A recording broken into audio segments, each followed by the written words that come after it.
بس عندي مشكلة واحدة، وهي مشكلة بسيطة، هي مشكلة الأغاني. مشكلة الأغاني هذه مشكلة بسيطة. كم من شاب يتمنى يقرأ قرآن ما هو قادر، السبب الأغاني. كم من إنسان يتمنى يحافظ على الصلاة مضبوط ما هو قادر، السبب الأغاني. كم من إنسان وقع في الفاحشة،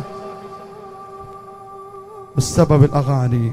الأغاني ترى لها أثر خطير. الأغاني الله عز وجل بشر صاحبها بإيش؟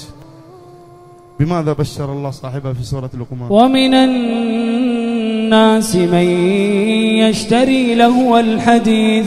ما هو لهو الحديث؟ يقسم بالله ابن مسعود بأن لهو الحديث هو الغناء. اشترى لهو الحديث، صار يسمعه في سيارته، في جواله، في بيته، صار عادي عنده الأغاني. ومن الناس من يشتري لهو الحديث ليضل عن سبيل الله بغير علم ويتخذها هزوا أولئك لهم عذاب مهين.